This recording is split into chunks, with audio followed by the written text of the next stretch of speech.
Hello, everyone. Welcome back to Raising NA, the show where we promise to have the new graphics ready, but we lie every time. We are back with episode Let's go, 3. Rafa. And yeah, it's you boys. We got Smax, we got Cubby, we got Raafaa. And we're here to talk about some NA League of Legends. We finally did it. We finally had a week with all three of them in a row on separate Woo! days as well. It's so segmented, it's so nice, and we're here to talk about it, guys. How are you feeling? Um, I'm tired. How you doing, Rafa? Well, you've had quite a hell of a week, Cubby. You've casted what was it, 22 games back to back? 23 games and a best of 5 on Tuesday. Yep. So you got 1 day of rest starting now. Yeah. Next 24 hours. I have one more cough drop left in here, guys, and I'm gonna get a new one before next. I'm gonna be eating cough drops throughout this episode, and I hope you excuse me. But we're gonna take care of ourselves first. Yeah. But I am excited to hop in to today's topics. But before we get into the brunt of today's show, I do want to point out that over the weekend, because of Cubby's insane prowess of casting 23 games over the course of Tuesday, Wednesday, Thursday, Friday, take a break off Saturday, and then into today, he has not only exceeded the peak 9,000 level of being a caster, but also he has attracted the attention of some very fine people on Twitter who tried to slide into my boy's DMs, and he was like, huh? Me? You want a thirst trap? Here's a fucking bear. It's like, bro, this was the opportune time to show that one thirst trap you sent me on Snapchat, Cubby. That was the golden peak, and you missed it, bro. Oh God. Well, I'm glad we could start the show off on a fun note, and I did need that energy moving forward. Not my style. Best of luck with that one, Rafa. Anyway. I'm having fun, man. I'm having a good time. Yeah, That's why I said the bear pick. It was funny. You're talking to the guy who just had to like figure out how to do an entirely new set of broadcasts on which he did 5 games in a row, but not only were there 5 games in a row, CLG was the last game of both of the days. Can you imagine? Oh my God. I remember on Friday I was like, Cubby, you better hope that CLG is not the last game of the day anymore because you got to end off on a bang. And then he comes to me today and he's like, "Man, CLG's game 5 again today." I need to stay like somewhat unbiased. It's just so doomed. Also, like, we'll talk about them later, but Jesus Christ. Oh no, man. Also, but we did get the banger in for game 2. That was a hell of a game. Yes. And as you can tell, I'm not as done up. I actually don't have this divider up for the audio only broadcast, so I threw it on. That makes for sense. This. I'm like not shaven. I got like a terrible pimple here. Like I popped. It just looks disgusting. Like my hair's up. We're just a fucking mess, but we're a mess with the boys. And it's good to be back with you guys. And I'm excited for this episode. Smax did tease promising graphics, guys. We don't have them yet. They look nice. We got our first look, though, and oh my God, Doc is, like, obviously everything that we have on the screen now for you looks very nice. But I think I can safely say we're very excited for what we have in store for fingers crossed next week. We don't want to rush the creative process too much. It is Doc. And Doc is, of course, working on multiple projects as he has a job and Cup and is Doc. So we want to keep Doc we want to keep his hours happy. So we're trying that. Although we have learned that Doc's best work comes during sad Doc hours, which is really is difficult because we don't want Doc to be the reason why he's sad, but he is peak when he is under a lot of stress, which can be said a lot of people. A lot of artists, he's the depressed artist, right? He is the Vincent Van Gogh of our time, ladies and gentlemen. So we're gonna hope that all of them stay on him, but. Just put it this way. Please go support Doc. Follow him on Twitter at Doc_GFX. You can also check out his Twitch. He doesn't do it as much anymore, but he sometimes does like his graphics work on stream as well. And while you're at it, if you just feel that generous, just PayPal him as well. Send him some donations and money just because he deserves it. So. Nick Savio, All the right. true I mean, MVP behind all of our projects. And true. yeah, like Mark said, it's gonna be really nice when it Also, comes in. Raafaa. Hopefully next week. Oh, Actually, I'll say that for the end of the episode. Anyway, okay. let's fucking get into the LCS stuff Yeah, now. yeah, yeah. It's All fresh right. in Yeah. our minds. So Let's go. so let's get this going. We've got LCS first on the docket today because it just all happened. We just got our first 3 days of the split. Cubby got to cast for 2 of them, and Mark and I got to listen and watch the rest. And it's Majority of them. Yep. yeah, it was a great opening. I think a lot of really unexpected things going on. We had the Alfari substitution out after 1 game, which Which I think was who very fucking wrote that shocking. script? I mean, no Yeah, one no. saw that coming. That is I one hell of a way to start off the season. I have an idea of why that happened. I'll get I into that don't. later. Yeah. But that was interesting. I think it involves Of Gwen, course, but I really don't know. I do think it involves Gwen because I left Gwen up. But anyway, we'll get to that in a second. We had King debut in LCS. We had Danny debut in LCS. We had Danny! Abadage debut in LCS, and we had Chime debut in LCS. Those are, I believe, all the players that did that, and Jenkins, of course. And we had some pretty mixed results across the board. Jenkins is the only one who held 100% win rate for a period of time, but now none of them are at 100%. So that's a bummer. But it's been an interesting time for new talent. Should we start with Jenkins? I mean, Sure. what do you want to? Do you want to start with the positive or the negative? Um, I'll start with the positive for Jenkins. So I thought Jenkins, he Jenkins came looked in. great day one. Had Yeah, a tough day today. yes, I agree. It's kind of hard to Um, think differently. So the reason that I think they subbed in Jenkins, if it is gameplay related, is because Jenkins has been playing Kennen for years and years. He's known for his Kennen Academy. He's one of the best Kennen players in the region, and he played it this week in Academy to great success against Gwen specifically. And while it was banned against him in both of the games that he played, they did still leave Gwen up in both of them, and he had to play against it both times. One of them, he still won as Gangplank with a lot of jungle attention. And the other, he played Lulu, and I mean, That was tough. he's Lulu, you know. It was a So, good swap by C9. And Perks played. Perks was mad that game. Let's be fucking real. Perks came Yeah. out with a vengeance that game. Perk showed up today compared to the Yeah. rest of the weekend. Overall, I don't want to speculate too much. I think Jenkins is good. He's proven time and time again that he is one of the better top laners we have in Academy. He is known for these AP champs. He got his hands on 2 champs that we know that he's good at. As, by the way, fun fact, yesterday's Team Liquid draft was a carbon copy of the TLA draft that they ran True. earlier in the week. We Save even for got Varus. Spawn tweeting a Yeah. meme about it. Yeah, it's like, hey, Cold, you want to copy my homework this time, but not make it so obvious, bro? Is save the bars, but like they got a better pick. So Yeah, for Yeah. sure. I thought Jenkins was fine. If the community wants to ask a ton of questions about why that happened, I think it's fair. We got no answer PR statements from both TL and C9 on the change. I don't want to speculate too much. I don't have any inside info on that. But what happened, and if TL is going to run with, I'm really curious to see what happens this week. Let's be real. Oh, like, man. is Jenkins going to be starting? Is like they have not answered that question. Yep. So So That's kinda we're wild. going to talk about Academy later, but let's just take a peek at who has to play against Alfari now. So Lorlo on Dig has to play against Alfari, and Viper on Immortals has to play against Alfari. So if he actually does play Academy, might be a little bit rough for that one. Team Liquid already 4-0 in Academy, but we'll get to that in a second. I mean, between that and then Sven also dropping to Academy, switching out with King.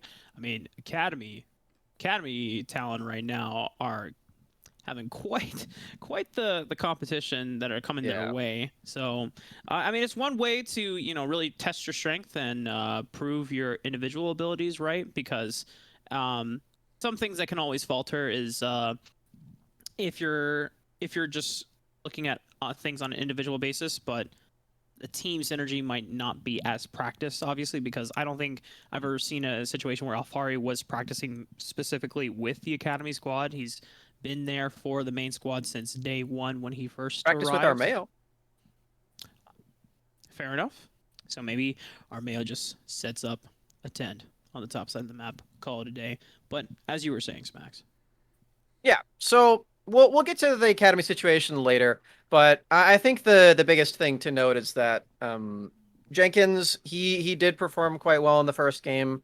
The second one a little bit less so. He was laning against Perks. That's something you have to remember. I think that But C9 just had a way better setup that game with the yeah, lane swap into the favorable matchups for them, and then also Blabber's pathing to shut down Lulu. Like, that wave was shoving away for him, and Core JJ was just like, they saw the play coming, but like he was just late to match, and Jenkins should have delayed that TP, but it is what it is, right? So yeah. Yeah. You can also talk about strength of schedule a little bit. The first game they did play against CLG, who well, Is it time? let's get into this right now. It's time. So Shit. CLG in Academy and in LCS took a 0-7 week, including a loss in LCS with Gwen, the most broken champion of the year. All right, Cubby. I've set the stage for you. Let's knock the pins down. Go ahead. What are they doing? Like,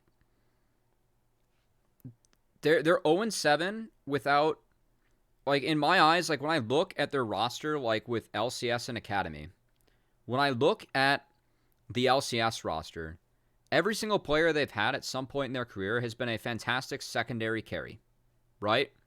No one on that team is a main carry. No one ever in their career was a main carry where it's like, we are going to funnel all the resources into you. Maybe, like, except Wild Turtle in, like, Season 3 or 4. Right? No one can carry those games, and they don't fucking do anything. Like, Smoothie, he's trying to make plays, but they're just not at the right time. They're not playing off of enough info. Broxa on Lilia, like, was standing still on a ward today, farming Gromp, and got hooked by a death sentence from a rotating Immortals, who we'll talk to them, because that is some good news in the LCS. But, like, when I look at their roster, like, they have Keel. Like, is that who they're trying to develop? Or, like, RJS swapping back to mid? Or Katsiri from Os, who there are 80 carries in Amateur that are 3 times better than Katsiri? I just, like, what are they doing? Like, who are they trying to develop? Who are they, like, where are they trying to win? And that team is bottom of the table in both Academy and LCS, and I'm just shrugging my shoulders, like, and then, like, their staff is, like, chirping on Twitter, like, that's fucking hilarious. You guys suck. Like, what's going on over there? I mean, like, you can't chirp on Twitter when your team is 0-7. Like, and it's like, I don't know, man. It's tough. Like, it's really tough. I do not know, like, what is going on. Like, and we've kind of teased, like, what is the direction of this team? Like, hey, maybe, like, we see some bright moments. Like, literally the only reason they were in today's game was because Immortals, like, just said, fuck it. We're going to turn off our monitors and, like, see if we can still win at a couple points. Like, Raze is 1v1 in Gangplank in the top lane at level 9. Like, we have Destiny going to predict every single Pobelter jump, which he did, which is, like, partly Destiny styling. was crazy. We have a, like, TPs to, like, backdoor when we don't need to as Immortals. I cannot watch that game from Immortals and be like, yeah, you know what? Like, you guys were, like, you know, not trying to style here on COG. Like, they were trying to style on COG, and they were successful. Like, that is what today's game was. Like, yeah.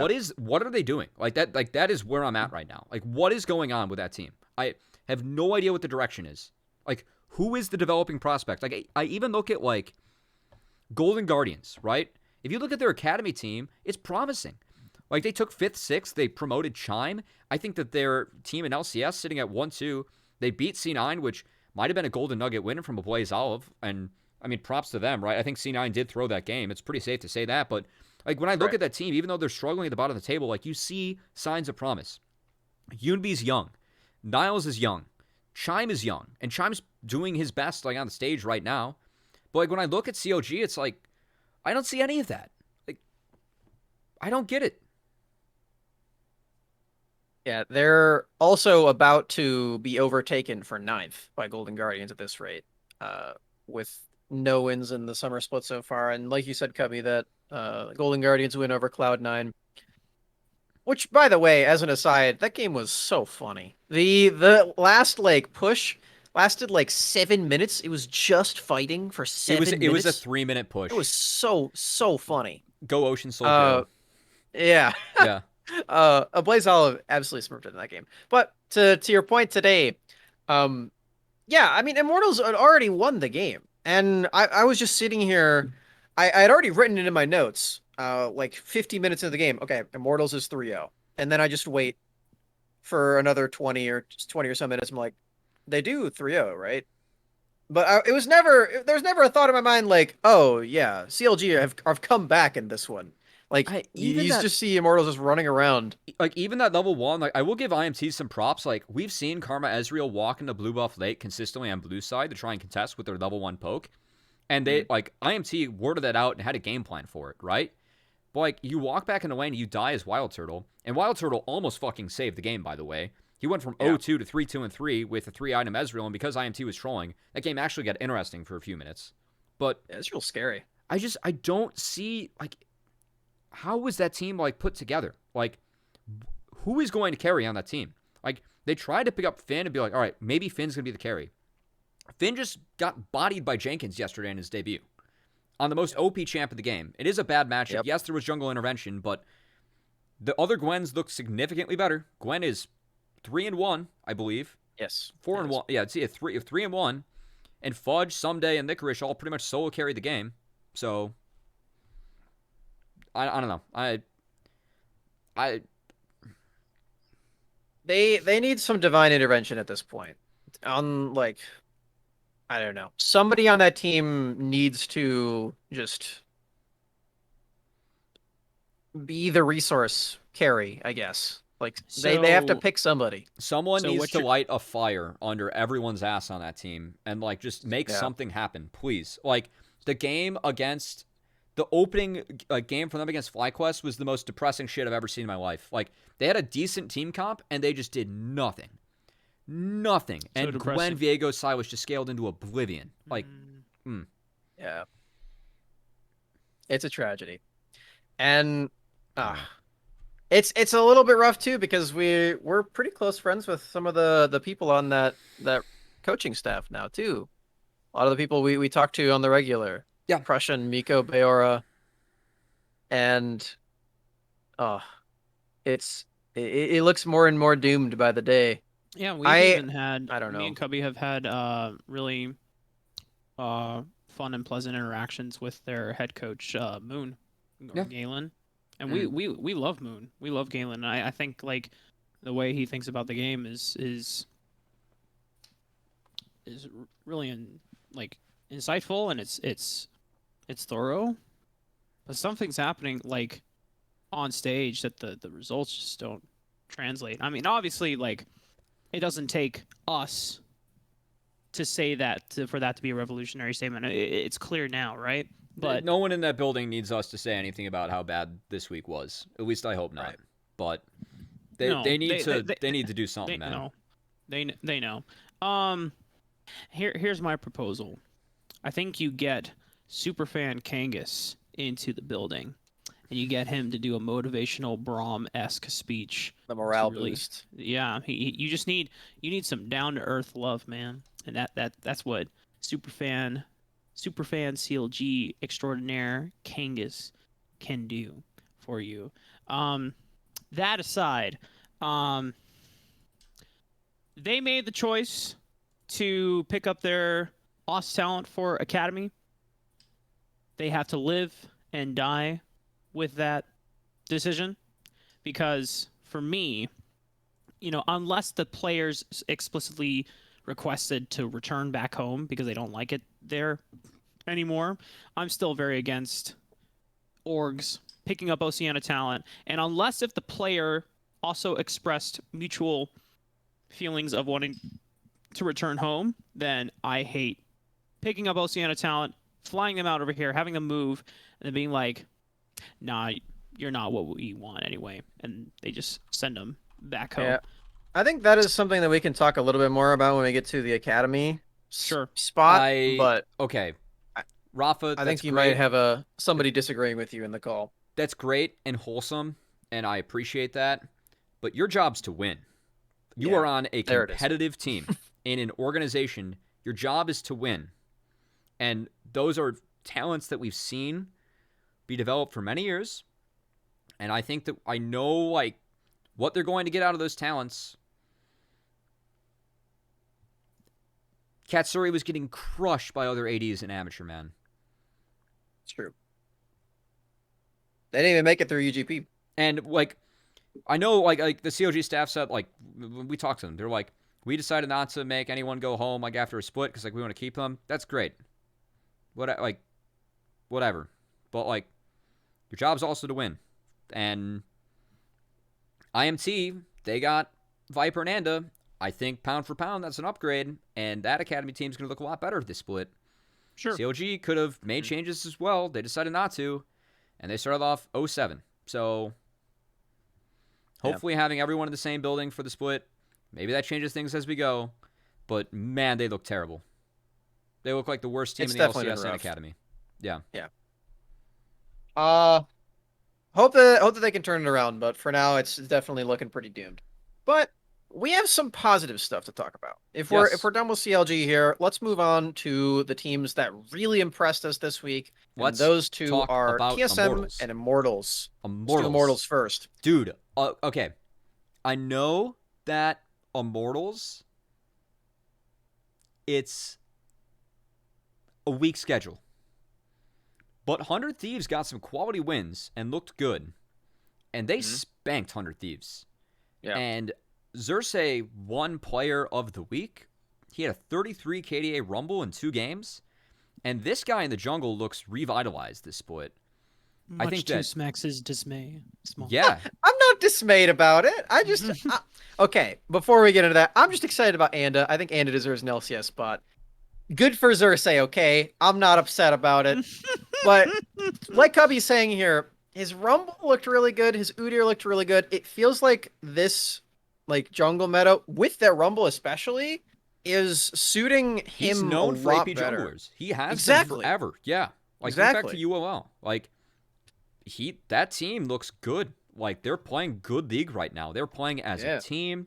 Raze and Destiny look very different as a bottom lane. They look in sync. And I know that they're beating up on some of the CLG and GGA are the bottom of the tier, bottom table LCS teams. 100 Thieves had a good week, but they had a bad game against IMT. I think IMT smacked the shit out of them too. We cannot not talk about IMT. They look 100% different from last split. And they might be a thorn in the side of some of the better teams this split, and I really want to see that. I thought Dig was a fun team to be that thorn last year. And if Immortals can pick it up, could be really, really fun. You know what matchup I'm now really looking forward to is Immortals versus TSM. Not just because, obviously, TSM looking like the best team in the league in terms of performance and off of week 1 so far, and Immortals also having a surprising week for themselves as well. But if you recall the Twitter drama between Revenge and Curry, who is now the assistant coach of TSM, that was the most banging Twitter trash talk thread I have read there was some in good a ones good this week. Fucking minute. Oh, man. The back in studio spice was on point this week, and I appreciate the shit out of that. That was fun. Well played. Man, back-to-back World's Finals while you end up in 10th place Academy. Like, oh my god. Fucking destroyed this whole man's career. And then the 7th, 8th, 9th, 10th collect them all thing. That was also great. God, dude, Curry just fucking smacked the shit out of him verbally, man. But now, I hope LCS takes that Twitter thread and turns it into a content piece as a teaser for TSM Immortals, because my god, that's what we would do if we had that kind of budget. I think they talked about it today, right? It beats some of the Reddit messages they're putting up on the screen, so please, dear God, put that kind of stuff up there. Yeah. Uh, okay. So other news for Immortals. Well, okay. First of all, I'm not the one dismayed about Xerxes' performance. It's definitely Freak because he made this Rumble look so broken in the jungle, like we already knew it was. But Freak, Freak is still doubling down, tripling down on Twitter about it. But Freak, I mean, if no, I mean, Xerxes, if I was watching Svenskaren's Rumble, I'd want to triple down like Freak was too. So yeah, that's definitely fair, but Xerxes is making it look really good. Like Cubby said, he was known for the AP junglers, like the Evelyn, the Ivern, that sort of thing in EU. So I'm really glad that Really just he's found a unique home here. junglers. Yeah, Xerxes Yeah. was always someone that was fascinating to watch in EU pioneered because Ivern, Karthus jungle, Yep. Rumble Yep. Warwick jungle, Warwick Mhm. jungle as Warwick. well. Early Nidalee adapter way back when it Yep. was Giga OP, when it stunned Yep. your trap stunned crab. That was balanced. Oh yeah. Back That was in great. season 6. Svenskeren was the yeah. best, but Xerxes was on the train. Twisted Mhm. Fate jungle, Lulu jungle. Okay, now to be fair, he didn't pioneer Twisted Fate jungle. That was your boy Kikis. But they That's both true. came from Unicorns of Love. So there is something in played it the as well, Unicorns yeah. of Love water He did. that for junglers to just come in and innovate. I'm Yeah. pretty sure there's like a banger Twitter like picture where it's like, something's familiar here. And the side by side comparison. But yeah.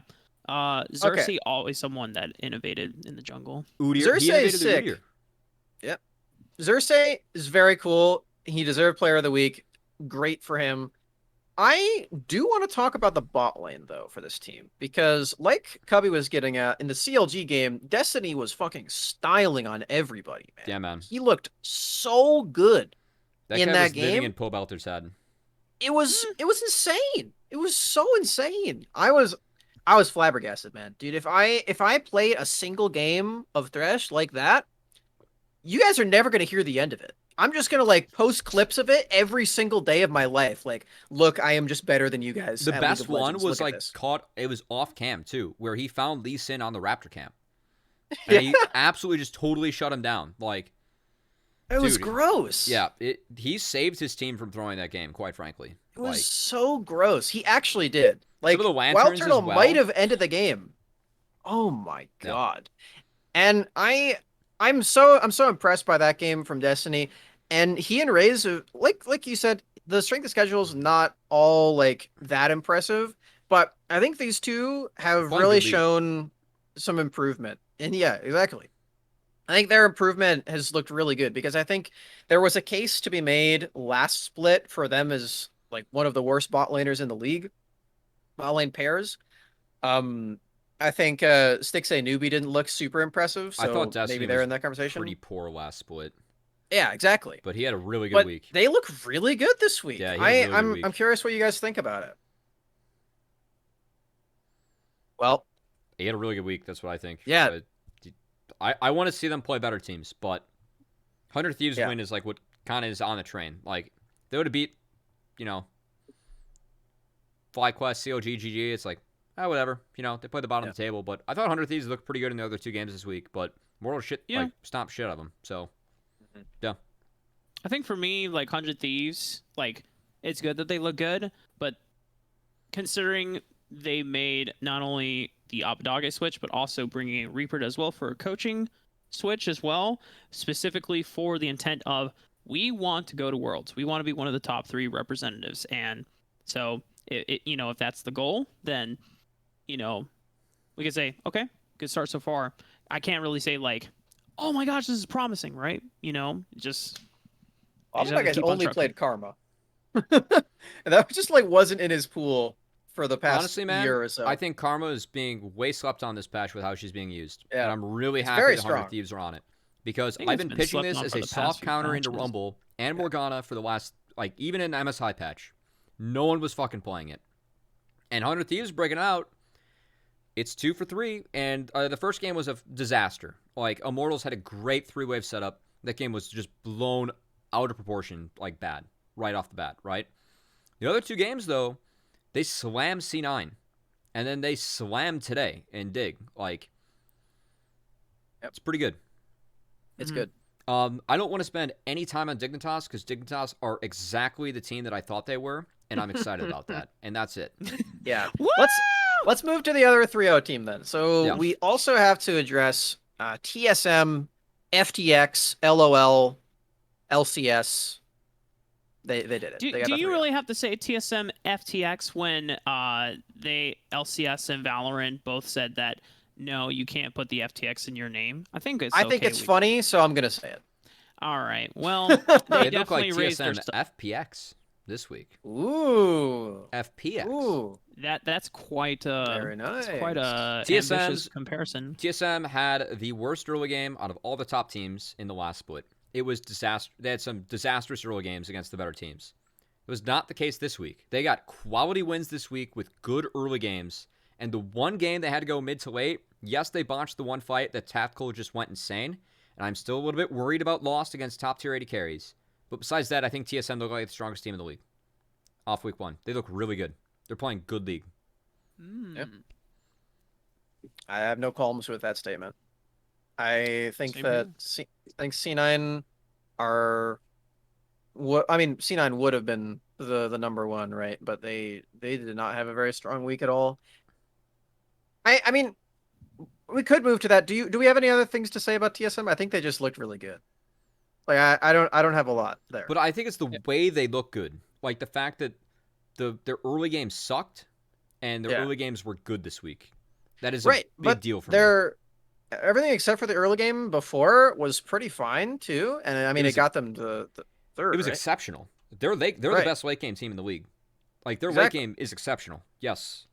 So the fact that they've been working on that early game and it's gotten them those wins this last week, and like that was one of their biggest weaknesses, if not their only weakness. I mean, I think it's at the time. It's pretty hilarious considering that TSM's identity has always been like they were a strong late game team, but the early game presence was nowhere to be found. The only time that was not the case was season 6, season 7, where they had the Haunser, Svenskeren, Bjergsen. Yes, they pioneered the let's contest second blue every game strategy. Yes. Indeed. The BioLift bot lane as well. Even though I'm not TSM diehard fan, I think as a spectator of NA, that was my favorite TSM roster in iteration. This team looks really cool though. I'm excited about it. The game against Immortals, that's the one. That's the one to watch from here on out. TSM slams Immortals. TSM slams Immortals? I mean, we'll see it. The trash talk has been fire. I just want to see it for the trash talk because I want to see Curry drop another banger on Revenge once they win, man. Let's do it.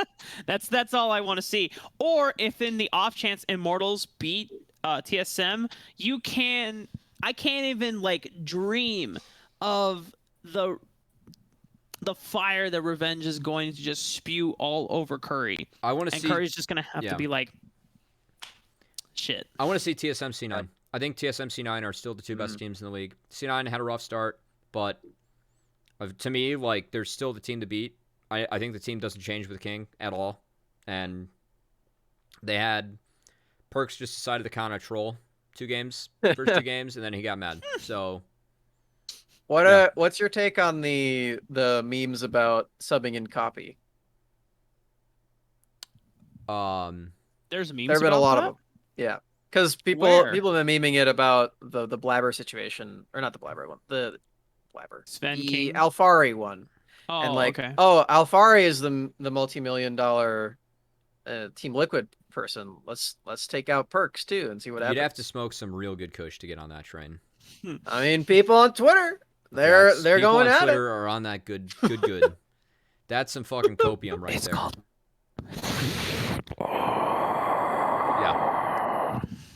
Yeah, that's that copium right there. Yep. I think that's stupid. I think Perks is the best player in the league, and besides Core JJ, and yeah, it's dumb. Well, good to know your take, Cubby. I agree with you. Sorry, but I wish I was more entertaining. I'm not. Oh no, it's don't worry. It's just a meme anyway. You want to talk about CLG more? We'll get you fucked up on the copium. After Should the show, we Cubby. talk about and then CLG?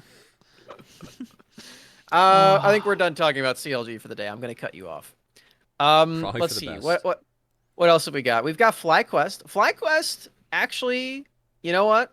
Mark's got the shirt on today. They did take a 2-1 today, They or donated a 2-1 this lot of week. money to Sunny Quest. That they did. Whee! The important We are thing, playing though, for charity, bitches. Let's go. I don't think that fits in their branding book. Okay, I'm sorry. I got really excited. That was the wrong word to use in the moment of my euphoria. But Oh God.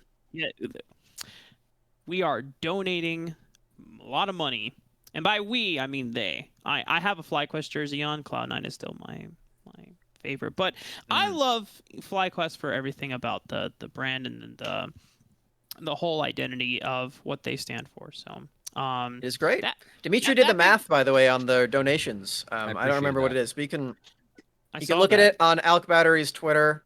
He has the FlyQuest donations. It was like $106, I I think. think it was more than that because they won a game. That's 100. That's why. Well, oh, no, no, 100. I don't remember exactly what it is. Anyway, as but yeah. we were saying, FlyQuest, even though they won 2-1, Mhm.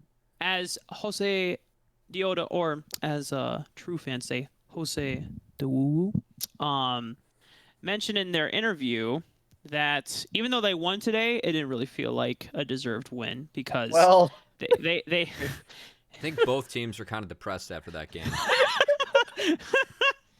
Not as bad. I think it's worth talking about though. Team Liquid took their loss against C9 tough, man. Like they were on the stage in their chairs for a minute or two and did not move. They looked bummed. I mean, they got slaughtered in that game, but I don't want to distract too much. But anyway, go Yeah. off.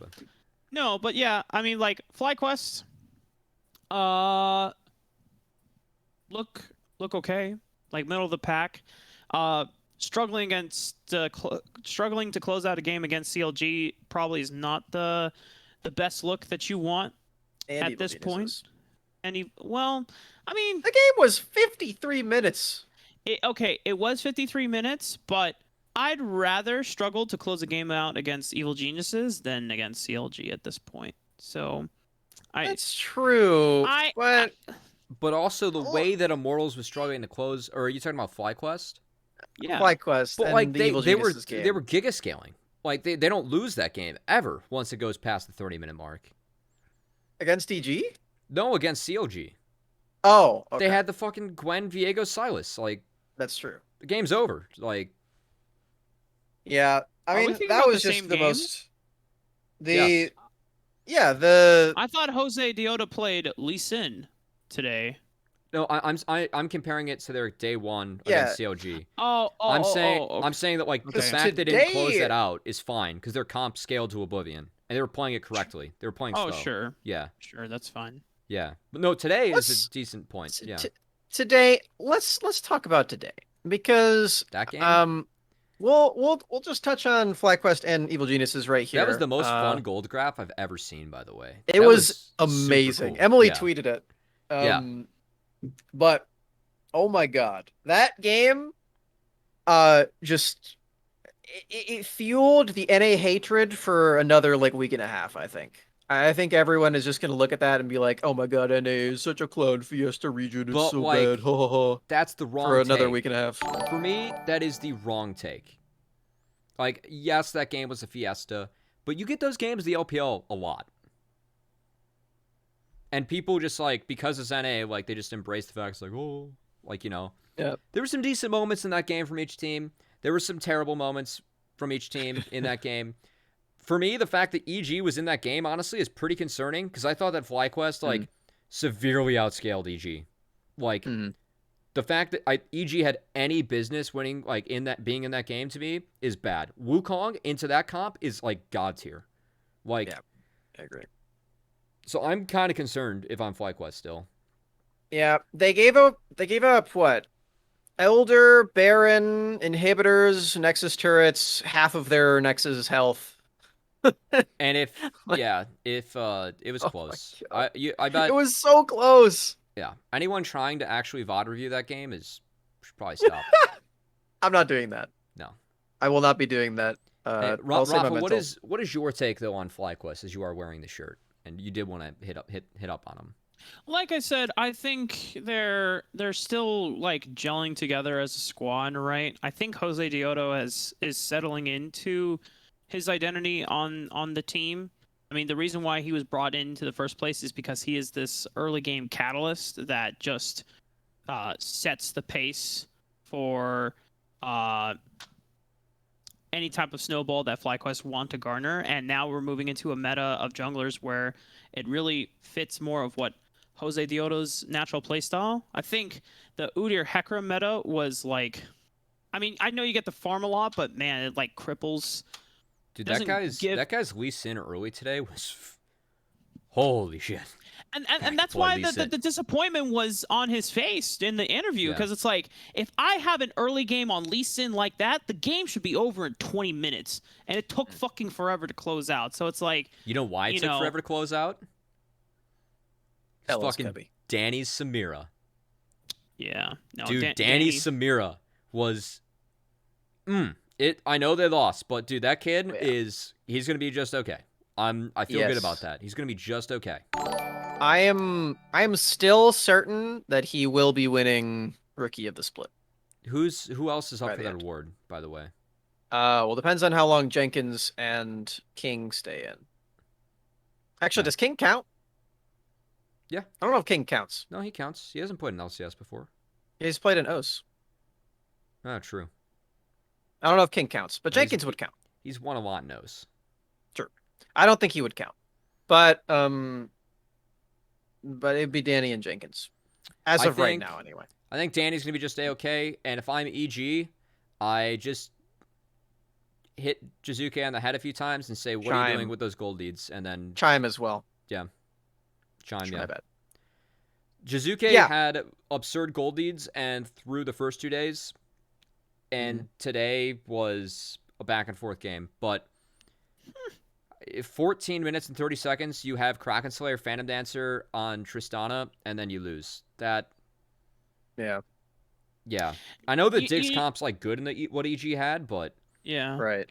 Yeah, you should be able to snowball that. It was 6K gold. You know, when I had my little rant on Jizuke last week's show, and I went back, and there's some people that were like, this is revisionist narrative talk. This if you look at the stats, Jizuke was one of the best performing players in stats wise, blah blah blah. This is just Jizuke. The eye test. This is the Jizuke hate thread.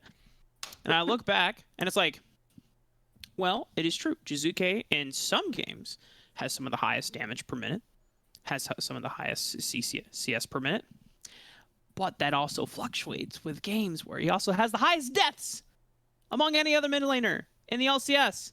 And you look at this weekend where he was given the world and then he just fucking runs it down. And this is games 1 and 2 because he almost saved game 3. He almost did. They had no business being in that game, and him and Danny did almost save that one. Yeah. So, but this is what I'm talking about. I'm not saying that Jizuke is bad overall. I'm saying that I don't like Jizuke because he's inconsistent as fuck. He is super volatile. You get these high highs, but at what cost? You have these insanely low lows, and it's like, where is the stability? And especially if you're using if you're using your import slot on someone that is that volatile and does not provide any structure or foundation for the roster, or someone that will consistently carry, instead it's more like a coin flip, then just, I mean, give Jojo Pune and give Jojo Pune and time machine accelerator. Yeah, it's a fucking time machine. Send him forward in the future 2 more years. Bam, get him of age. Promote him. No, you send him back. Because he needs to age up. So you send him back in time. So then, you see what I'm saying? All right. Anyway, okay. It depends on what movie. Yeah. Anyway, anyway, you're right. But I do think that you're right about that. However, I think once Danny slots into this team better and has just more time in general, EG is not the most concerning team. Yeah, exactly. I They're think that good nuggets Danny to take from EG. I think that Danny will be a consistent carry for this team. And I think that when you have a consistent carry on your team, then having another person who is an inconsistent carry is completely fine, in my opinion. In Sure. fact, it's pretty sick to have that. So Sure. I'm pretty excited about that. That said, I think EG's their losses are important because I think that EG is one of those teams vying for the third spot at Worlds. I'm going to make my first hot take of the day, which is after next week. I think that 100 Thieves will unanimously be the third strongest team in the league, behind C9 and TSM. I think that 100 Thieves look better than TL right now. ooh, okay. I think 100 Thieves look like the third strongest team in the league. IMT looked good this week. Schedule was weak. I want to see them play better, better teams. TSM's the real test. I think they get slaughtered. I think 100 Thieves, they have an identity. It works, or it's working. After day one, Someday was some daddy of old. Someday absolutely just popped off the last 2 days. And if you get Someday in that form with FBI, who I still feel strongly is the strongest marksman in the league, who he's playing good league as well. He had really nice roams on Braum specifically today. Completely shut down Diggs, Red Buff, and Vade that he scouted amazingly and turned with the team. I think 100 Thieves are the third best team in the league. I think they're better than TL. After next week, I think everyone else will agree. That's my take. Does this depend on Jenkins being in, or does if No. Alfari is in, is it different? Yeah, no, that it depends heavily on Jenkins being in. Yeah, if Alfari's back, then yeah. But All right. Someday's one of the few top laners that has the potential to match Alfari. Alfari is head and shoulders better than everyone else in his role. No comparison. Interesting. Okay. All I have right. nothing else to say about LCS. I have one more thing to say about LCS. Palafaker is pretty good at Silas, and I really enjoyed his Silas. Not as good play. as Perks. Moving on. That's true, but I enjoyed Palafox Academy. this week. Let's go to Academy! Hooray! All right, so we got our first taste of the Academy Summer split, the first taste of the best of twos, which I think if anyone watched those games, You want to start with that? yeah. Just If the anyone format? watched the Academy games, obviously, so obviously, the best of two format is just, it's so amazing. It's so good. I think every single person who was in it, watched it, has been a fan for a while, can agree on that. It was amazing. Yep. I absolutely love the best of two format for Academy. I think one of the things that I really struggle with when it comes to League is sometimes, like, blue is just the better side on a patch and ends up having like a 60-65% win rate because it's blue. This patch is a decent example with Gwen. I think blue is much better on this patch.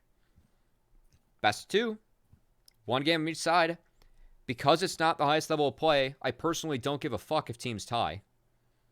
And I think it's more interesting. And it makes the next match. There's not like worlds contention on the don't line care. or anything. I don't care if there's a tie.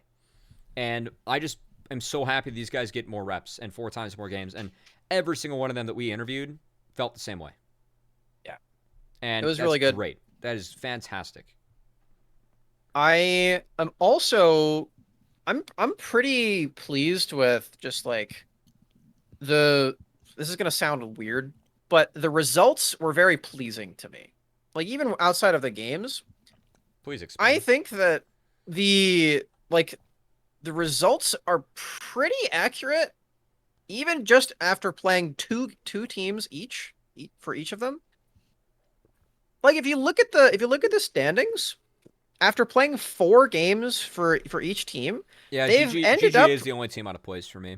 Yeah, they've ended up pretty much exactly where you would expect them to. Yeah. I think the fish out of water, like you said, is Golden Guardians. I think if you swap them with FlyQuest, that's pretty much exactly what our expectations were across the board. No, I think FlyQuest, like, Kumo actually just looks fucking pissed off, which that's I'm thrilled true. about. Let's go. Like I said, Kumo was I don't want to to take anything away from FlyQuest. FlyQuest looked very strong in this week, but Kumo was pissed this week. like if you if you Dude, his look at Lee Sin the was if you look at nutty, that, man. Boy, but good. I'd say that if the season just ended right now and you sent those 6 teams to playoffs, I wouldn't be surprised at all. Like if these are the 6 that go. So it's kind of a weird thing to say that I'm happy about the results when I'm not like affiliated with any of the teams or anything. But like it's already showing consistency and like it's a ton of games to be playing in a week when compared to last split especially. So Yeah. I'm just really happy with it all. It was a really fun game, a fun set of games as well. I watched all of them, and yeah, I liked the double stream setup for this too.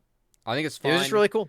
If you guys don't already follow Nerd Street LOL, go follow them. Yeah, That is that's the where the games are happening. yes, that is where the other I'm set gonna of do games are that. happening. And that has a much lower following and a lot lower viewership. Right. So yeah, go check them out. That said, anything that jumped off the page for you, I'd like to start off with TLA, which is the only team to 4-0. I think it's a big storyline because obviously them being knocked out 0-4 in Proving Grounds was a big surprise for all of us. But they look fantastic. And the Lulu Kindred, Yep. they're not allowed to have it, as I know they're pioneering that. Because Jenkins Lulu he's the best Lulu top, most likely in the league. I think he's the only person that probably plays Lulu top consistently, besides Niles. Tien plays it too, I but Tien's can I on be CLG, so yeah, Yeah. can I take a bold claim Yeah. here? yeah. I think for the longest time I thought Kenvi was the best Kindred in Academy. Armeo is now competing for that title as well. Dude, did you see Kenvy's flash forward on Kindred though? I did, pretty nuts. but that's what I'm saying. That guy's Like, got balls. We got some good Kindred players. Yeah. I think those two are like vying for best Kindred in the league, and I think that they're better. Their Kindred is a lot better than half of the LCS Kindreds at the Yeah. moment. Well, So, it's spreading everywhere. Like I know Jose Dioto's Kindred's nasty, but yeah. yeah. I just loved seeing how many teams were playing Lulu Kindred. Like you could see what teams were scrimming against each other, I thought, which was very funny. The first excuse me. Wow. you okay? The first taste, yeah, I'm good. The first taste of it we got to see Just got a taste. was Rose Thorn's Kindred on Monday. Or maybe it was on Tuesday. Whichever.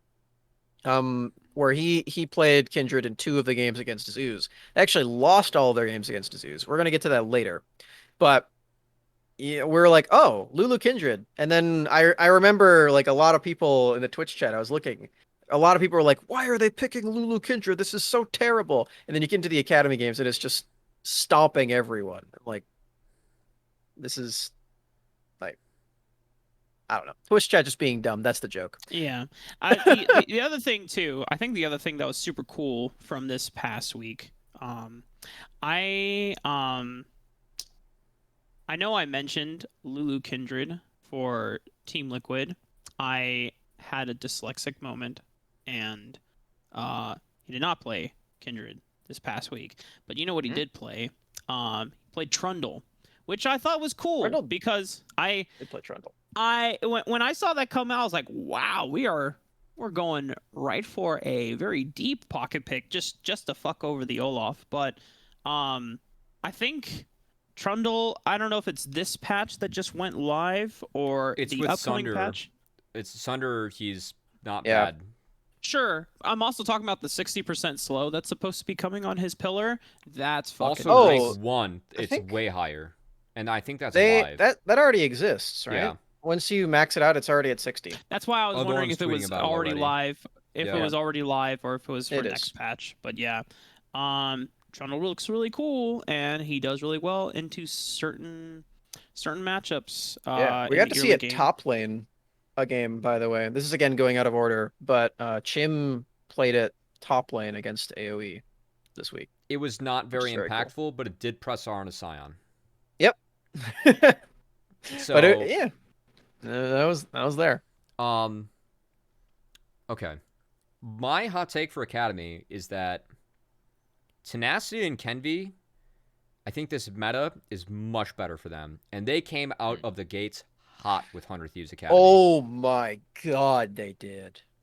Oh, Jesus. If anybody is listening to this right now and you did not watch the 100 Thieves Academy games that were played this week. Especially the So, C9 series. It was a very, very good competitive series of Academy yes. games. I very much enjoyed those games. Thought both So teams just played to well. this was the 2nd and the 3rd of June in 2021. We're going to mark this down right now so we can go back and watch Tenacity's Irelia destroy It's fucking everybody. nasty. Oh my This just god. really is nasty, man. Mm-hmm. What was that? Now tell me this: wasn't it poetic when they did the lane swap and they had Tenacity playing against Copy in the mid lane? That That I was thought fun. that was so fun just to see. Yeah, and then old the idiot gets teammate- solo boloed by taking tower shots. And then they come back and win the game like in smashing Dude, fashion. I mean, like, I can just imagine, like, after the game, Juhan is messaging Milan and just like, bro, what the fuck happened, level 1? It's like, I don't want to talk about it. Dude, I shit you not. It was the mastery point they had. I caught it because the inspiration you get more health from your pots early. Jace Mhm. procced the pot, and I think Tenacity didn't calculate that when he went in. Mm. And then he was trying to have get out to- instead of trading 1-for-1, and he just fucked it. So You know what? It's close. Now that I think about it, I think I have my It was that hot take close. for the week. I Okay. think 100 Academy versus C9 Academy was the best set of games of the entire week, of the Yeah. entire competitive week. Holy I don't know if shit. that's a hot take, actually, now that I'm saying it out loud. But Man. a lot of the LCS games were one-sided, and then the ones that weren't were just like head scratchers. yeah, I'd say that FlyQuest and EG I were thought TSM TL competing was for that fun. because that was really fun. That was TSM good. TL That was a good fun. one too. The opener. Yeah. But I think Cloud9 Academy versus 100 Academy was like some of the strongest league that we got to see on both sides of the rift Yeah, at the even same game time. 2, And like, part of that's because it's the best of 2, which is even so yeah, cool. even game 2, like 100 Thieves were kind of fucked and almost were executing the 1-3-1 around C9. Like they got caught out just twice, barely. But like they were playing good league still. Like they made like 2 small mistakes in the side lane. Like they were playing out their comps really That well. was- Both teams. Both That teams was the were one playing where good. that was the one where 100 had like a really scuffed draft too. But they still were playing just They were- fine. Yeah, there was some sense in it. Like it was very were clear full they AD. wanted to 1-3-1. Well, yeah, the full ID was rough, but they wanted the 1-3-1, and the other team wanted to team fight C9. Mhm. And 100 Thieves were like winning when objectives were down around the map, but Yeah. then they like died one by one. C9 caught them out finally, and C9 shut the game down in their face rather fast. Yeah. Sven pretty good at League. True. Yo, what am I I think the game would have been smoking? even more What are you impactful smoking, if I they don't- didn't just have a comp that lost to Ninja Tabby. Anyway, sorry. What's up? Played no, no. steel caps. I'm looking through match history. I and got I'm it like, on an Fuck item, me, I guys. guess. Jesus.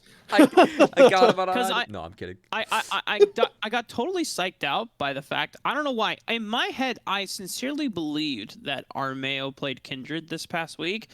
And then when I went through the match history, it was Rumble, Trundle, and Udyr only. No, they're I'm not like, allowed to play Lulu.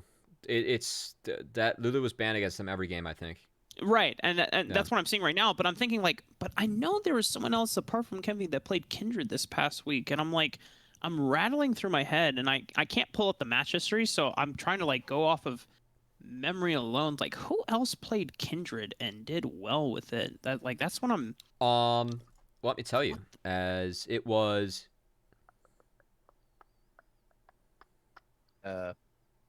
100 Thieves had NXI? it twice. I think Yeah. I think NXI played it. NXI played it. Oh, NXI.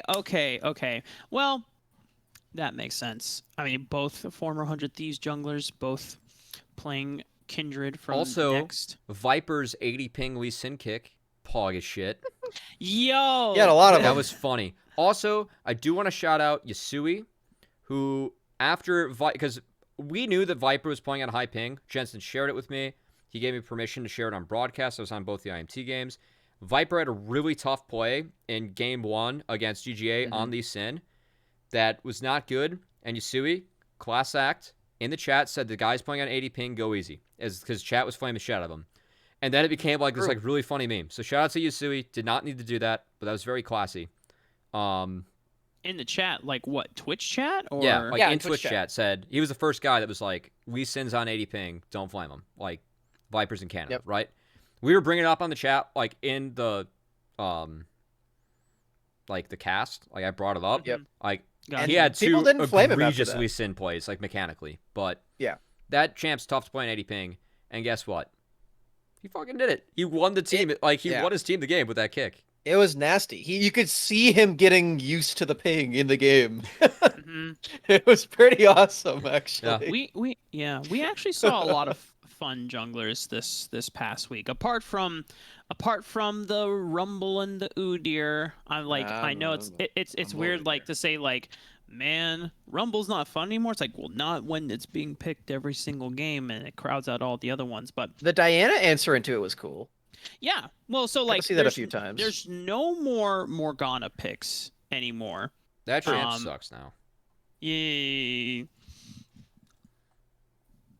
She can't clear. I guess. Yeah. Yeah. Can she not really? I mean, I haven't touched a computer in like the past week. They took her W damage down like 30% on monsters. Yeah, they did. And that's like Ooh. her biggest strength was her clear. Sure. No. That's fair.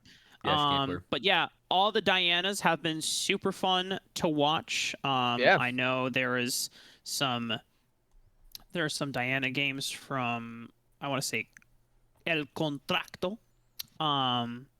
He got his Nidalee, which was really cool. Yep. I think I think that honestly, watching Academy, man, there's some good fucking junglers in Academy right now. There really are. Armeo, Dude, there are Kenvi, Schernfire, Contracts, NXI, Anda. Those are all the junglers on the top 6 teams. They're all good. Yeah. Like, I mean, the rest of them are pretty good too. I mean, Hyper is relatively new, right? Hyper had a tough Yeah. series. Hyper, he got the treatment. As one of our friends in the Raw families put it, he definitely got the treatment. Welcome to Academy. Yeah, he was welcome. Yes. Yeah. We got to see Anda's Elise. But he's still new, so I don't want to knock him too like early quite yet. But like even outside of the top 6, right? We have Acadian, we have Keel, we have Rosethorn. Yeah. Like the position is just so stacked, which we already knew from before. But the junglers on the top 6 teams though, like can be probably going to be LCS next year. I would expect. I would hope so. Contracts should be LCS now. Armeo can also be LCS now, right? Mm-hmm. NXI, still he's played competitive for less huge than a carry year on that still. team. For less than a year still at this point, right? And insane jungler might be the best out of all of them, like potentially. I think that like any one of those jungle matchups you give me, I'm excited about, like casting the game, right? All of them. Yeah. Shit. Yeah. Just kind of thought about that. It's really nuts too, and like that's not even the only big role either. The AD role is also insane. I mean, we just added Sven to the pool, and that's not even like he's not even like for sure the best 100%. It's probably like 92% or something. No, Sven's like the best. But Luger's pretty damn good. Exactly. Yeah. Luger's crazy. Tomo is popping off. Like this is also a crazy role. Like even on the 04 team, Prismal is still one of the best too. So I'm really excited about a lot of the players that we've got in Academy. This is just like a really Jan true. Also... Yeah, Jan went undefeated too. Jan looked great. Jan is back in form after. I mean, the entire Team Liquid Academy looked really strong in form. I mean, obviously you can speculate that, just like, oh yeah, they went 4-0. They might be really good, but like, I mean, comparing to when we saw the crash and burn starting at the Northern Arena tournament at the end of March. They did win that tournament, but they did start in the losers bracket. Yeah, so the weird start for it is what I'm saying, into then going into Proving Grounds and exiting early, right? Because you almost saw like a premonition of what was happening, them dropping the first set, and then Proving Grounds super early exit, and it's like, obviously, we didn't expect for the team. They didn't expect for it, and the entire infrastructure took it seriously, took it to heart. Strong start now, so they are looking to quell any doubts. For sure. Also want to point out that Team Luke made his return to Academy this past Man. week. All right, let Cubby talk about Team Luke. Yes, sir. Let Holy it shit, happen. dude. Let it happen. That first game was like the biggest funnel I've ever seen. Like they just It was so sick. like let Team Nuke like do a keg stand for that game. Like funnel him literally everything. The 8-0 Tristana with what was it? He hit 10k gold at like the 17-minute mark. That was like 3 minutes faster than like everyone on the Samsung Fast 5. Yeah, what a baller. I think the Team Nuke is in the right place as EG. Much like last year, I think I look at that team and up and down the rift, I'm like, holy shit! All 5 of these guys have really good hands, and Yep. I think that Team Nuke will learn a lot. And I'm excited for what he looks like at the end of the split. I think that EG have 2 good young 80 carries on the roster now. Let's just say they're not hitting 10th. They're not hitting 10th in this split. Nope. EG. Do we want to There's talk no about way. some of the bummers of Academy? I don't want to talk about CLG anymore. Yeah, let's not. I think that Let's not do that. I honestly like TSM and Dig were what I expected. I think GGA had a tough schedule as they won definitely 0-2 against C9 and they won And 0-2 Immortals. against Immortals. And I think there is not too much shame in that. But No. them not They picking up the actually game, had some early games that were winning for them as well. they did. Like they did not look down and out in those games. Game 1 against C9 they played well. Game 1 against IMT they should have won.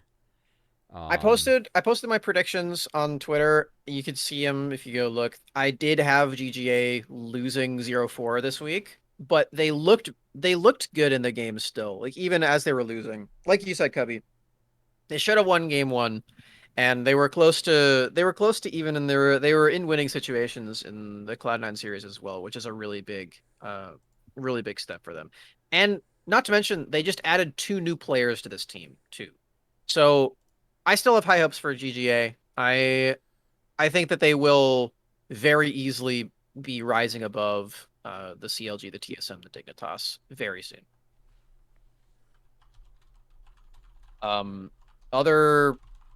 Other bummers? I'm not bummed really about anything else, honestly. I feel good about where Academy's at. Yeah. Like you guys were saying, Hyper got the treatment, but he did not look atrocious in the games. Like when it's not with that TSM roster. It's not an if, it's a when at this point. When Takeover is subbed in, I think that team is not doomed anymore. I'm gonna talk about this real quick because it's an individual player and I really hate like flaming, but Sword was still down 1,000,000 CS in all 4 of those games. He had one good game on the Lee Sin where his mechanics were very good. He was still down in CS, so it fit the meme. But the Lee Sin game was great. He looked very good on the Lee Sin game. All the other ones, it was still the same problems, and I'm still just as worried as I was before about Sword. I'm curious clear, when we see Takeover. Yeah, we're going to see Takeover at some point. We're going to. When. To reiterate, my problem with Sword has never been his mechanics. I think his mechanics are great. His team fights are great. It's just that he is losing his team resources all the time for no reason. And I wish I could point to something and tell you why, but I just can't. I have no idea why this is happening. Like why he's just foregoing this aspect of the game that is so crucial in his role. It feels like it. I don't really want to like make a big sweeping claim like this, but it kind of feels like he might be better suited for a different role in the game because his mechanics are good, but he's just not getting the resources for himself. So I don't know. That's I can't speak on that, but yeah. It's really weird. I think that he's... TSM as a whole, they have issues. Yes, they do have issues, and Haunter and Cody-san sometimes just drag that team across the finish line. There was one game they did that now, so yep, we'll see if they can do that more. But well, at least TSM isn't experiencing the same issues on their LCS roster. So True. you And pick and choose your battles. Yeah, and that's TSM's goal, right? That's why they have Haunter and Cody Yep. Sun, right? Because that is, if Huni didn't work or if Lost didn't work, they have great backups that are proven. They're working out, and TSM went 3-0. So once again, TSM's a big budget team. Academy, your job isn't to win, right? Your job's to improve those players and get better. And so if they can improve their Urasan and Hyper and Sword and Takeover, that's fine. Urasan's exciting. And if Urasan is not definitely excited about Urasan as others, but I am. Yeah. Okay. If neither Sword or Takeover work, you just bring in the collegiate superstar Mr. Doxa, and you promote him. Pepe D, Doxa Diff, baby. So. True. Okay. I think that wraps our Academy conversation. Let's move on over to Cup and Semi-Pro. So we have some news that was dropped this week, apart from the games and apart from the results. The news is that Risen, which is the next Tier 2 tournament, will be having an open qualifier to get into their tournament. However, the open qualifier will only have 8 teams from it, and there's still a total of 16. 8 of the teams will be invited from the Challengers Uprising top 8. So the stakes of getting to playoffs in Cup actually just got a lot higher. I guess not a lot higher. You're probably going to win anyway in the OQ. But depending on how that is seeded, the stakes in that actually just did get higher. And if you did make playoffs in Cup, you are already guaranteed a spot. Wow, in Risen, so which is all cool. the LCS affiliates are in. Yep. Except for TSM Amateur, yes. Wow, okay. That's big. And Dignitas Mirage and 100 Next. So actually not very many of them. Why did I say that in the first place? Anyway. I took your word on blind faith, Cubby. I was just like, yeah, that sounds right. That sounds... So Wildcard and AoE are both going to have 2 teams in Risen. So that's 4. Okay. Wildcard Black Wildcard did not Red. make playoffs. Yeah, Wildcard Black did not make playoffs. AoE is going to have 2 teams in Risen, guaranteed. So the Guys, 8 teams... Cubby has been casting 2 other tournaments in the past few days. Wait. So let's say guys. Whoever wins Challengers Uprising, are they still being invited to Risen? Yes, yeah. Hold on. They are. You guys got this. Give me a sec here. We're gonna. Cubby's gonna unplug for a moment. I hope he comes back with a beer.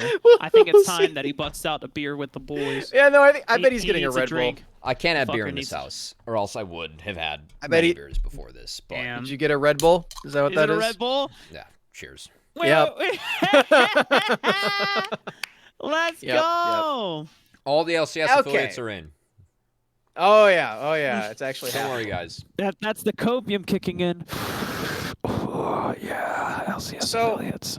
So anyway, now that Cubby is caught up to speed, what this does mean, all 8 of those teams, including the winner, are invited to Risen. The winner is invited because you can still play in the other Tier 2 tournaments, even if you're already qualified, just for more practice and more competitive integrity and everything. So, what happens if GGA don't get in?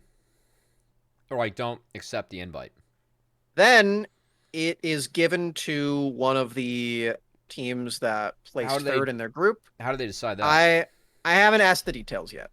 Hopefully they don't have to think about that too much. GGA did say that they do want to play in the next one, though. We talked to Niles about it on this very channel.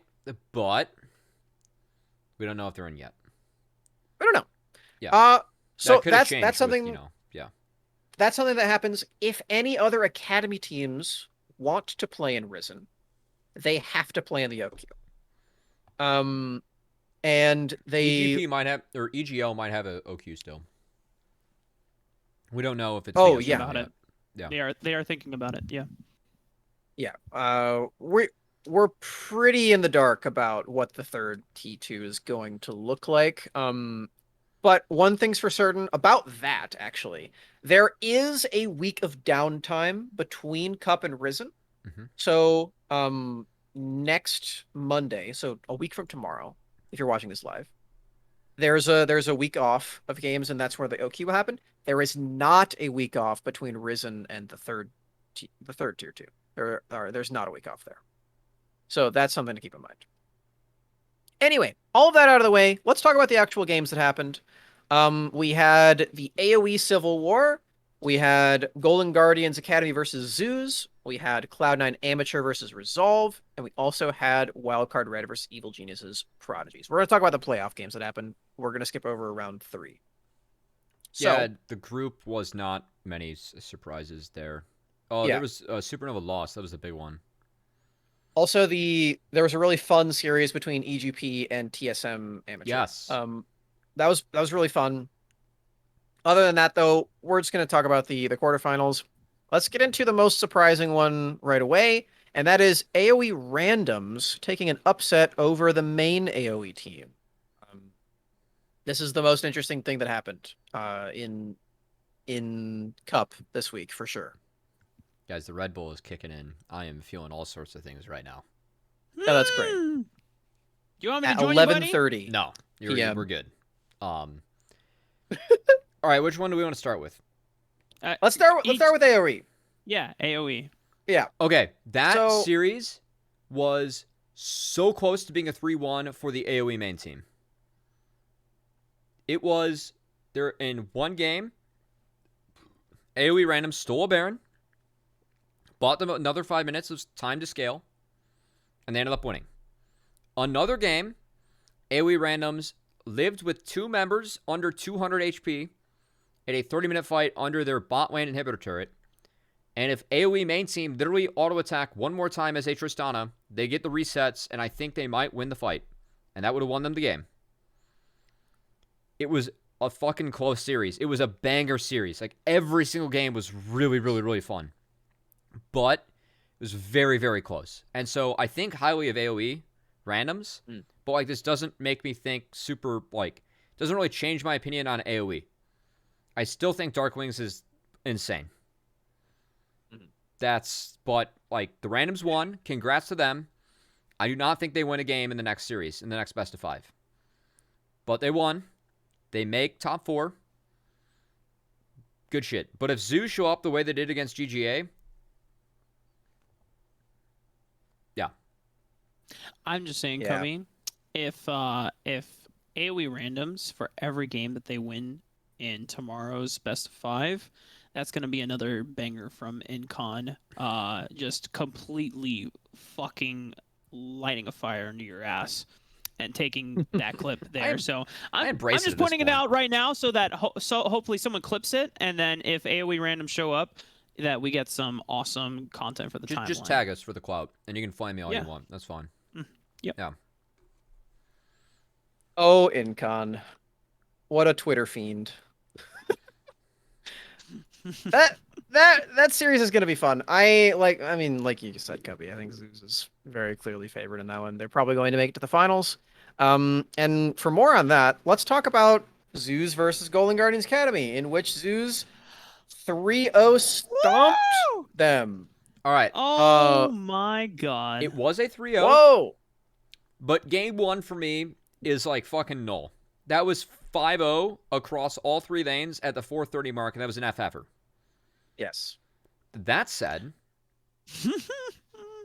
Zeus, game 2, played some good-ass League of Legends against GGA. They were rock solid in game 2. Alorum played like on the Ornn. I believe that was the game he was on the Ornn. Correct me if I'm wrong, Raafaa, because we were on that series.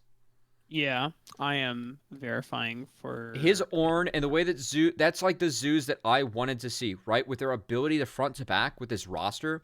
We knew they were going to be a good front to back team fighting team with just the 5 players they had. But my goodness, like they played out that game so damn well against GGA. And then game 3, they find themselves game 3. behind. They should have lost. And then Rhino and Tuesday Rhino just pulled that engage like from out of nowhere dude. Massive combo. Man, Solo win the game. Raafaa, your cam froze. the Yeah. team comms as well. They posted them on Twitter Griffin's later. like, guys, I don't think we should go. I don't think we want to fight here. Pocket Rhino's- Rhino goes for it. Tuesday's like, oh, we're going. And Rhino, Griffin at the end of it is just like, holy shit, guys. Dude, Rhino literally fucking Leroy Jenkins that shit, man. I am paraphrasing, but Rhino was like, "It is my destiny to set ultimate right this second. We are going in." He found 4. So disgusting. So the God, big what highlights a- for us Oh. was the fact that going into that, our big storyline was that Zoos were upset, which is why we had that matchup in the quarters by C9 AM. C9 AM beat them by Wixie and Breezy, frankly, outplaying Rhino and Raheen. And Rhino and Raheen really stepped up in that series. They really, really stepped up in that series. Yeah. And that for me was big for Zeus. That's a big sign of improvement for that team and what we want to see out of that bot lane. There's also just a really like cohesive understanding of how Zeus wanted to play the game from the get-go. Obviously the level 1 in game 1 was fucking hilariously disastrous for Golden Guardians because Zeus had a ward. Golden Guardians didn't respect the ward. They sent it. They got punished for it. And then both Niles and Yunbi died solo in their lanes. And at that point, it's just like, all right, moving on. But then, game 2, we see an actual game plan coming out. And Zeus, knowing that Golden Guardians Academy greatest strength is from the bot lane in Prismal, play towards Raheen and Pocket Rhino, setting them up for success, and even go further extents to swapping and making sure the Raheen is getting solo XP and gold in both games 2 and 3. Put when that Golden beautifully with the Guardians Herald Academy, swaps. yeah, the Rift Herald swaps from Golden Guardians Academy, when they opted for it, Zeus said, okay, yeah, take the fucking Rift Herald. Raheen is now getting a free pass through laning phase, which is where in the past, historically, he has been the weakest, right? But we know that his greatest strength is getting into the mid and late game of the fights. You're giving him a free pass now. Now suddenly Zeus don't have really any visible weaknesses that you are exploiting, and you're fighting them now at their strongest. It was a really good game plan. It was really, really good. And I mean, it's easy to see what you have to do in a game like that on paper, right? Because you're like, oh, Prismal is Prismal. We have to kill him. We have to shut him down. We have to make sure Raheen is stronger than Prismal. Like that on paper is like obviously what you do. But to do it in game is another thing entirely because he is still Prismal. He's still gonna gap you in the lane as well. He's not a slouch in the lane either. So the fact that they actually did that and the fact that they pulled it off is really sick. I am very high on Zeus. They are my team to win the entire thing. I think that they've got it now. Considering that Golden Guardians Academy was our favorite to win the tournament and then Zeus beat them, it makes sense. Convincingly. Convincingly. I think I think my projected final is going to be Zeus versus Wildcard Red. That's That's the community sentiment. Do you think Resolve does it? I do. Ooh. I personally do. got it. it. For a prop, you better be grabbing a prop. It's really close. I think No, I'm reaching for once something again, that Pat Cat dropped. Oh, I thought you were gonna get a prop. I was like, let's go. So here's my thing. When I was looking at the Resolve Cloud9 Amateur match and knowing that Cloud9 Amateur took a 2-1 over Zeus, because off of the back of Wixie and Breezy, I looked at the Resolve lineup and it's like right now the bot lane is kind of struggling in the laning phase at the moment, so that maybe that's where Cloud9 could not only find wins but also find a series win. I still predicted Resolve because I gave them the leap of faith. Also, I know that APA would never let me hear the end of it if I predicted them to lose and then they won. So I'd rather predict for them to win and then be wrong than to predict for them to lose and be wrong. And I don't win either way, but I think I lose slightly less if I predict for them.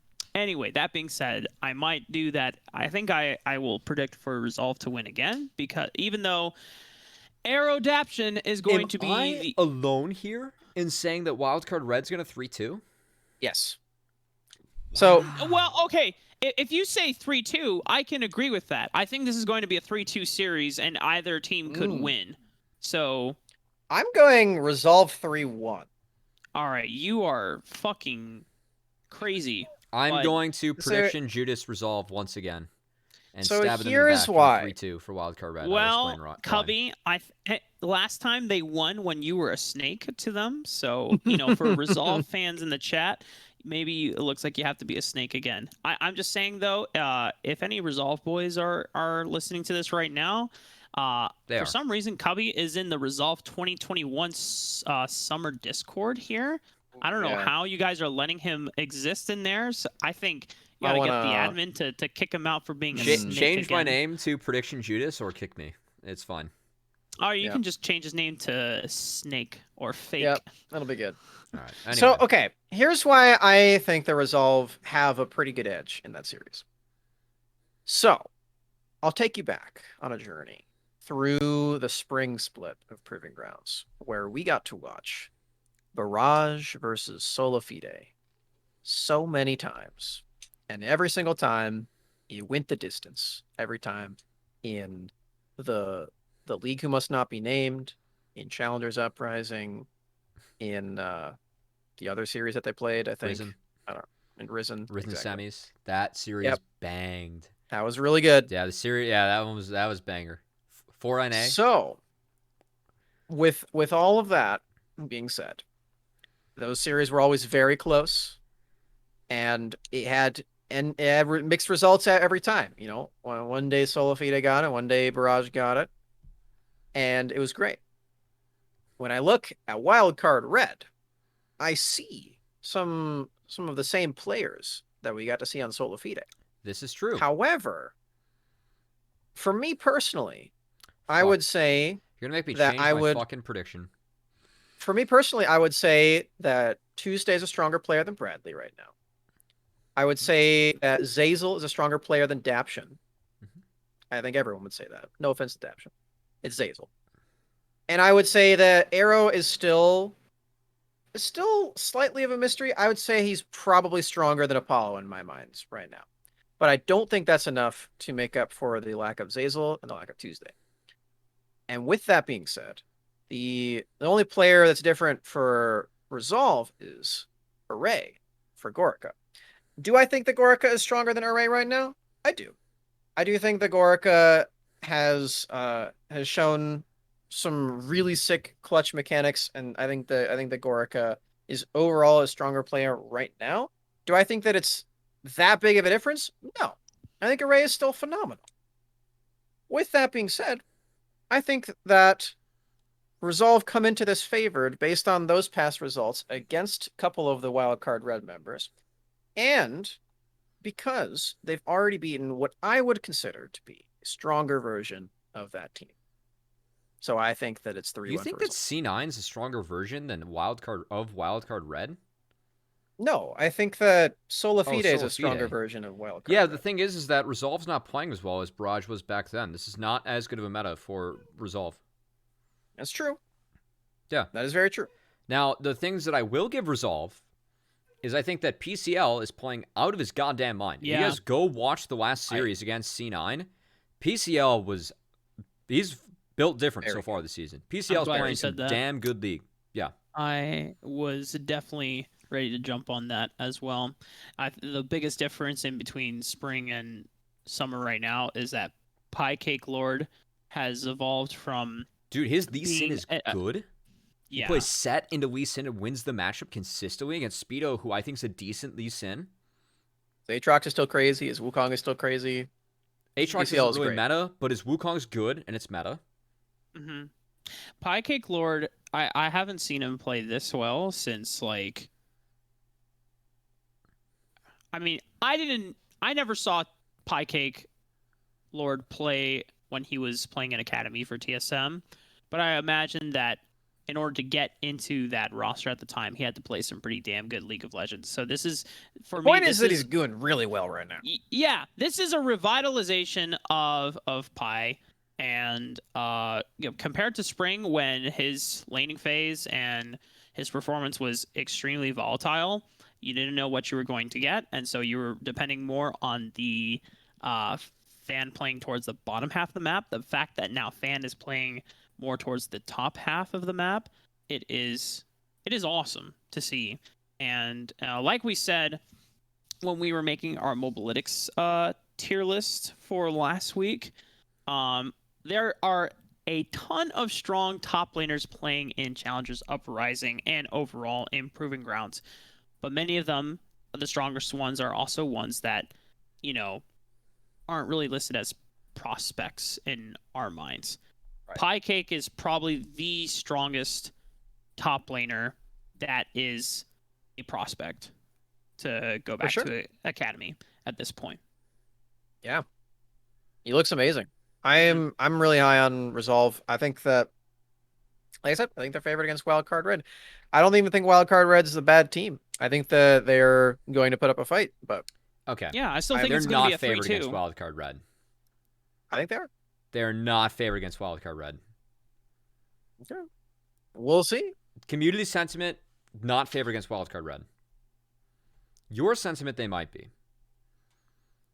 Here is my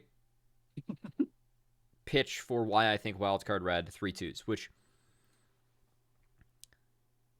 I think Arrow is a fucking magician, and at this level of play, Arrow is going to just solo win you games, which he's already done at this level of play.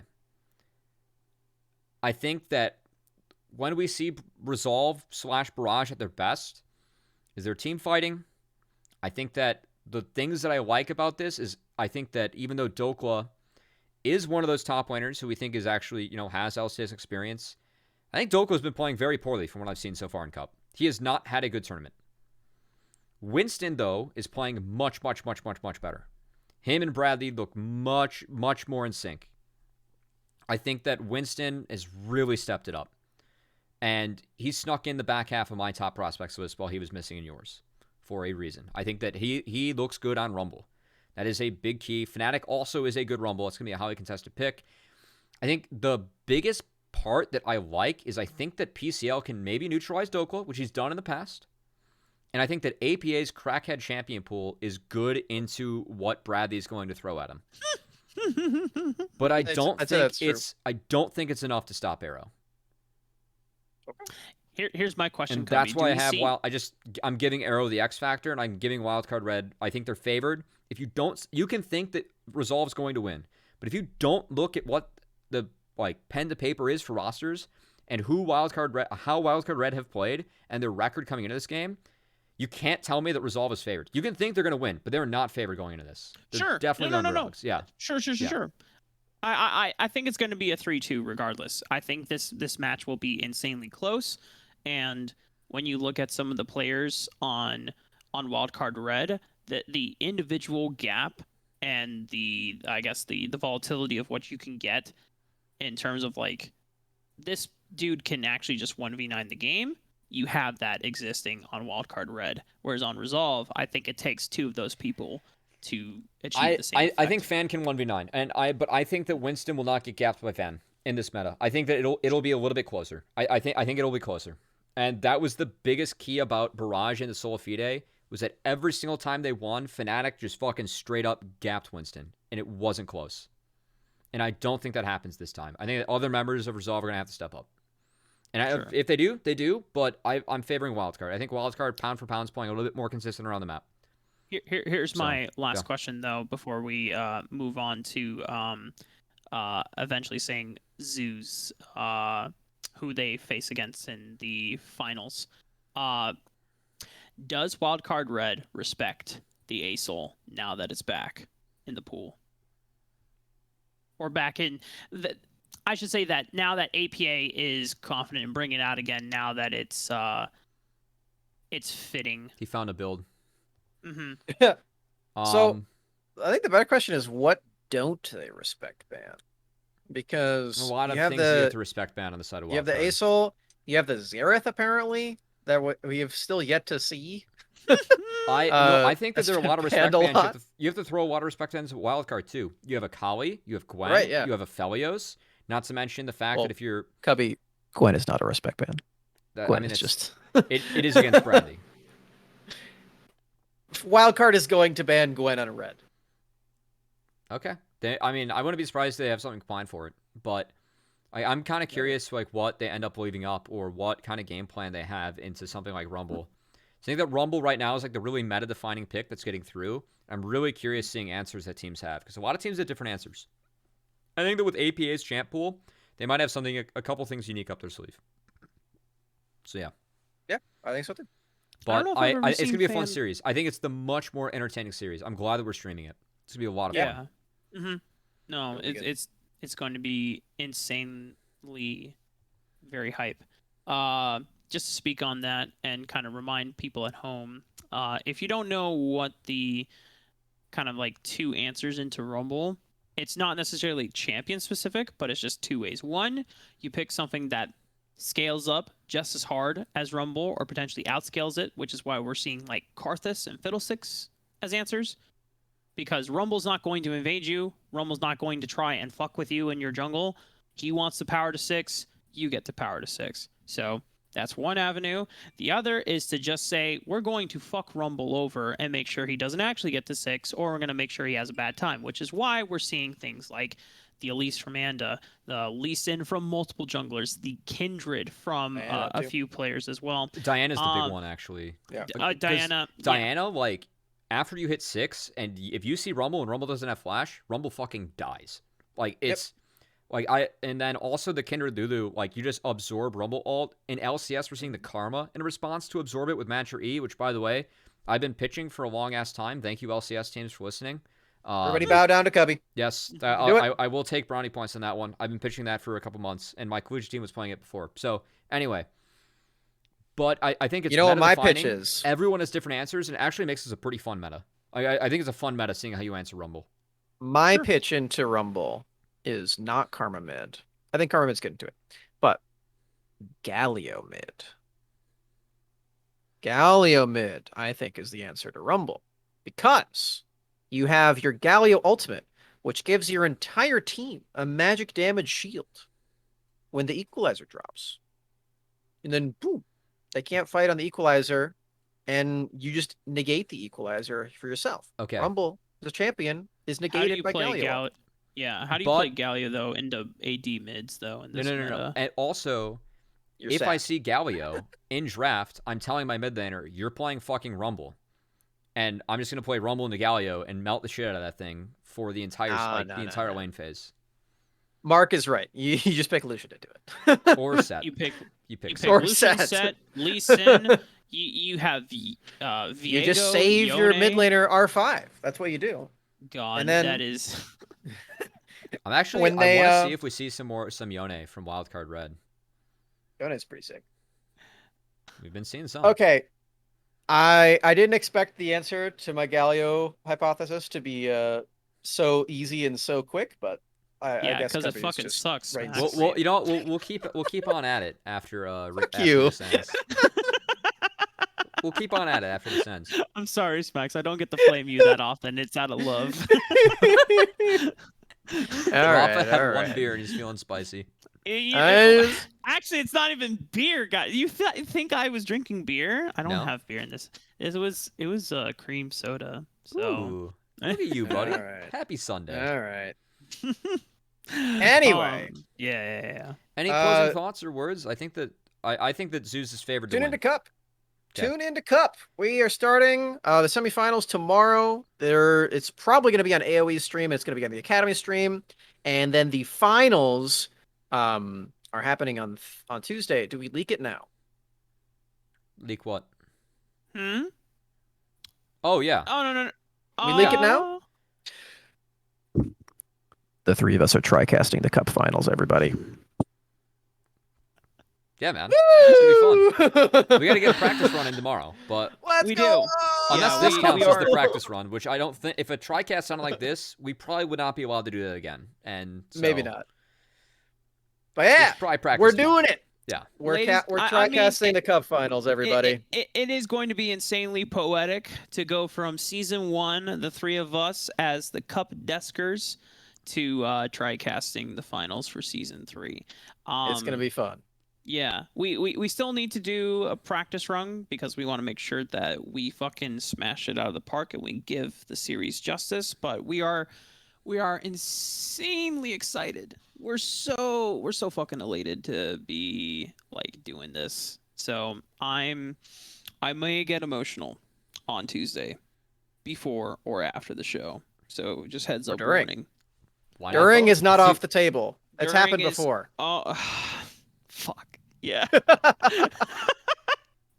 Also, we might be dropping a teaser for what our graphics look like for Raising NA throughout the week if we get any good ones. Yes. So we are very excited. Yeah, again, we're expecting that they're going to be done this week. We've said that for the past Actually, while now. Give me a sec. But I'm gonna drop the first teaser here. yeah, on let's do it. stream. Let's do it. Yeah. So So make talk sure you through can some actually stuff. hear us in the scene that you're putting together here, Cubby. No, I'll Um, just add it to the screen. And Okay, cool. I'm just gonna share the logo that we got. Like Yeah. yeah. So, Nick Savio, aka Doc, has been working very hard on getting us the new Raising NA look, and we're super pumped with how it looks today. He gave us the first big teaser to it. He might be done by Sunday for episode 4, but again, we don't want to rush him. He's got a bunch of other stuff on his plate, so if it's not done for a while, don't be too surprised. But as Cubby's going to be pulling up here in a second, we're really excited with how it looks, and we've also Okay. got It's ready. I'm I'm gonna it's put ready? it to the left of Smax on the screen. I'm gonna need a drum All roll right. from you guys. You can't hear it.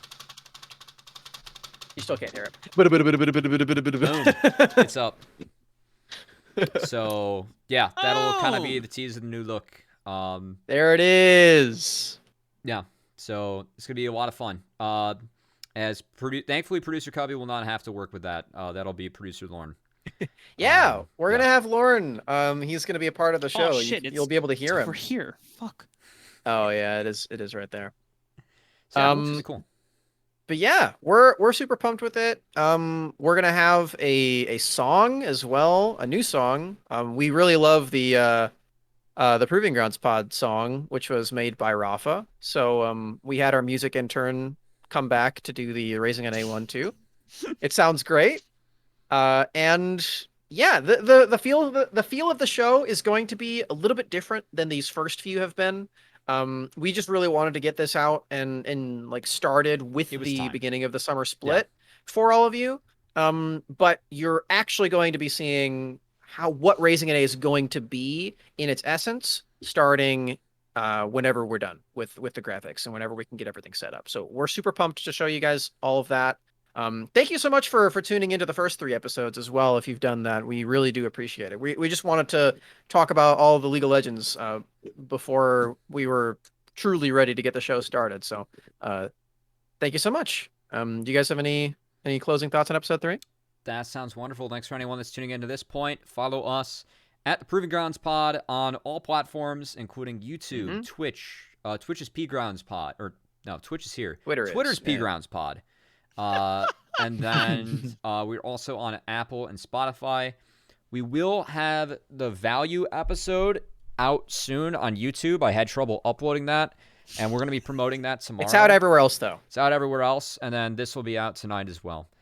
Yep. So, yeah. But by the way, in terms of things to look forward to for next Sunday, not only we will be, of course, wrapping up Cup and our feelings about the state of Proving Grounds and semi-pro teams at the end of it, going into Risen, which will be 2 weeks from now. Next week will be Open Queues, and then 2 weeks will be the beginning of Risen's Tier 2. We'll also see week 2 of Academy, week 2 of LCS, but also it'll be our second update and iteration of our Mobalytics tier list across the board. For everyone, we'll be submitting an updated tier list.